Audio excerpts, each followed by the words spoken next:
Hello everybody. Today we are going to do a couple of fun recap videos. This is our recent war against them 607 boys. It wasn't a super close war. The interesting thing about this war from my perspective was how mismatched the teams were. We didn't have any TH11s at all on our side, a couple TH10s, then a single 9.5, and then we're down to the 9s over on their side. They started off with two TH11s, and then I think they went into then they had some 10s after that. So two 11s versus our 011s, two 10s versus our 110. It was a very, or three 10s versus our 110. It was a very uneven war in terms of weights. Um, so one of the interesting things we did to stay competitive in this war, and one of the things that worked out really well for us was putting TH9s up against some TH11 bases. Now, these aren't the best bases that the world has ever seen, but we're going to start off looking at a replay of Ghost, our number 20, TH9, 1010 heroes going up against this TH11 base. And this is not, a cakewalk base. It's got the Town Hall in the middle, right? And the bows are all down. All four bows are down. We've got Inferno Towers. There's no Eagle Artillery, so I guess technically this is a 10.5, which is how the match happened. And and Ghost, we said, is there any way we can just get a star or maybe 2 stars on this Town Hall 11 with some low players so that our Town Hall 10s our Town Hall 10 and our 9.5s can focus on the 10s and their beefy 9s. And Ghost stepped up and said, you know what, I think I can make it happen. Couple jumps down, couple golems in. A 4 golem attack now as they all come running through. Jumps on the sides. He tries to wall break through the middle to send that last golem through. Does have a wall breaker fail, so the golem doesn't get through, but the king and giants come up, so we've got a lot of beefy tanks coming right up the middle, trying to carve away on those corner sections, as you know, so that the troops can get in and get after that town hall. And the corner sections are chipped away, and so now here comes the DPS, funneling right through the middle behind those giants and the remaining golems. Some wizards, a queen. The wizards unfortunately take a walk, and so it's going to be all up to this queen 10 as the tanks are dealing with the expos, dealing with an Inferno Tower, raged up, jumped through the Queen, going after that Town Hall 11. One Golem's got a little bit left of health. Chip away, chip away, chip away. And oh man, I think there were so many people watching this particular attack, trying to see if it was going to work. And look at how late that Queen ability gets popped. My word, just cut it right down to the wire. And now the Expo's on the archers and back on the Queen. And look at that. Town Hall goes down, Queen goes down, 50% on the strike force. One little minion over here on the side, I think is going to get a building, maybe 2 more buildings. I think it's just 1 more building on the quest for a 52% 2-star by our number 20 seed Ghost versus their number 1 Shadow. Really, really nice job. Very impressive, low level Town Hall 9 attack against the TH11. And this is the one that actually came before the attack on number 2. This is Chase 2, low level Town Hall 9, going in. Now, his heroes are a little bit higher than Ghosts, although he's going at this one without his king. This is a queen only attack on a TH 10.5, couple Inferno Towers up, bunch of Expos maxed out. And this is it's an anti-3 base. You can see the town halls over there to the side, but still a really, really impressive attack by Chase here to get the 50% that he needed for that 2nd star. And you can see it's gonna start here in a moment. It was very well thought out and planned out. He's gonna start with the Zapquake on that air defense on the side. He wants to get rid of that. So you can already tell he's gonna try to pick up some percentage points on the left side of this base. Baby Dragon down and some loons. Baby Dragon raged up, taking care of some structures, and then loons, he does put the haste down. Only, man, those spells are all so precious. Puts the haste down on those loons, trying to get that CC pulled. 3 loons going in, soaking up a little Inferno, and out comes some of the CC. Some of the CC. So minions and wizards coming out. I didn't, when I saw this, I didn't think it was initially a great start. I was hoping to get more value for that Baby Dragon loons, but you know what? we got a bunch of buildings taken care of in addition to the CC pole. I mean, it's 10%, so that's something. Baby dragon continues to chip away up there. He starts a few more baby dragons down, just chipping away at that percentage, just chipping away for percentage. Look at all these raged baby dragons. Great placement by Chase, keeping them far enough away that they can all stay raged up. More baby dragons, just a baby dragon attack. And you can see when one goes down, it just replaces it with another.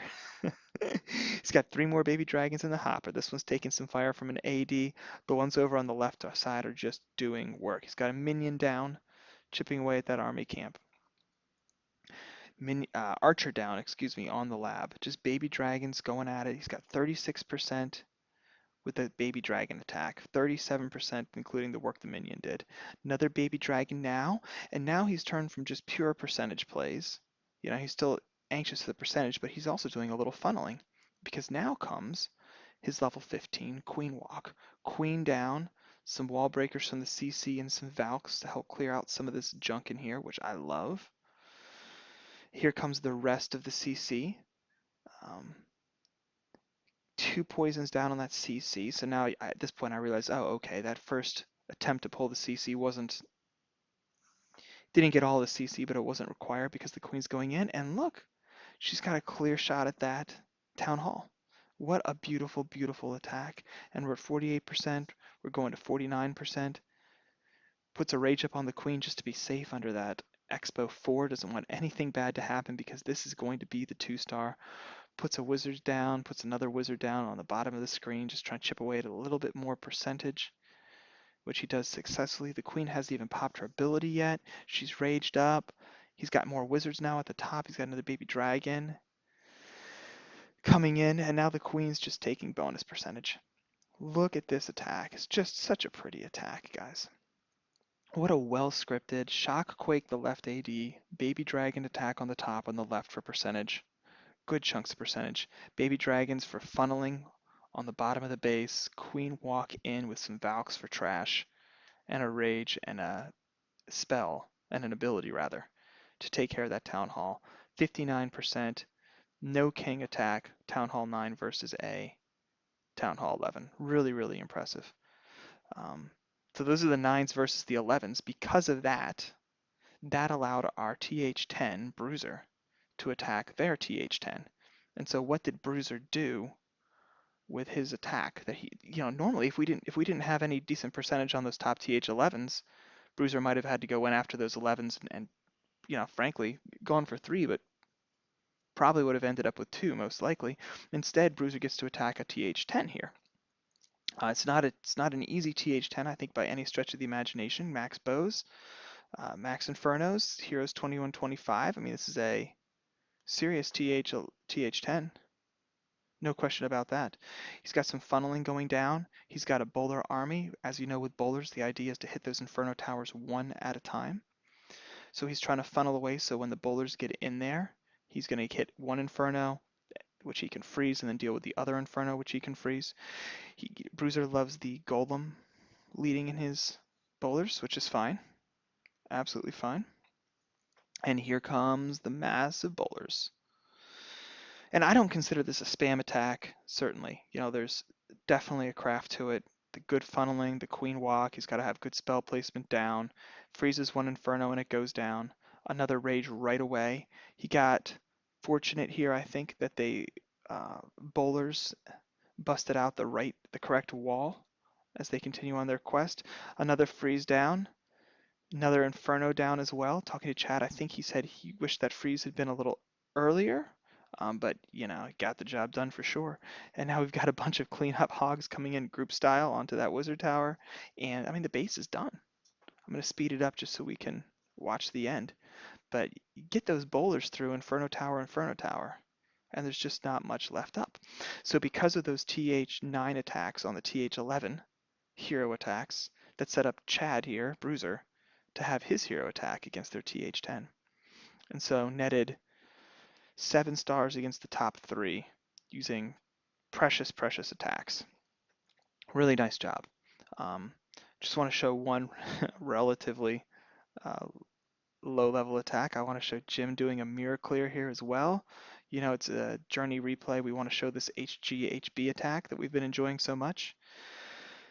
So Jim, who's turning into real bit of a beast here on the war attacks, starts off with all those giants, perfect placement, gets those in. He does go the baby drag for funneling purposes, which is a very popular approach.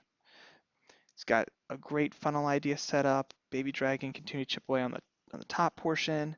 Now we're waiting for the queen to come down, waiting for those bowlers to come out from behind. Bowlers could have, been a little bit earlier, but thank goodness they decided to head in. Poison down on the CC troops, taking care of those the air defense now. I think the earlier bowlers would have helped chip those away, I think, a little bit sooner so that the healers wouldn't have taken so much damage. But nonetheless, a couple bowlers decided to head outside because, bowlers. But already Jim's taking care of one expo and is on his way towards the other expo, which is kind of how you ideally want to plan these HBHG attacks. Tesla farm pops up, but it's not going to be a problem. We've got raged giants pounding through walls. We've got raged bowlers throwing their rocks at aforementioned Teslas. We do start to suffer some losses here as the healers peel off and heal up the king instead. He puts down a heal on those giants to keep them up while he sends some surgical hogs in, and I love the hog. Love the hog timing. He waits until the defenses are focused elsewhere and then releases those hogs. And they take very little damage. Look at the health bar on these hogs. Because most of the defenses they've been attacking, now those double bombs obviously hurt, but that's why you go surgical. Most of the defenses those hogs were attacking were shooting at something else. And now already we're into cleanup. He sends some hogs in for cleanup. That's how badly this base was demolished. He has an extra poison in the bag, which sure he could have put down on the CC troops as they came out. And it's 100% 14 versus 14. Really nice job, Jim. So those are the attacks I wanted to show from this war. It was a war that looked pretty scary when it came out because of the imbalance on the town hall levels, but we ended up pulling out the victory in part due to some really nice attacks well above town hall level. So great job, Journey. Hope you guys enjoyed the video.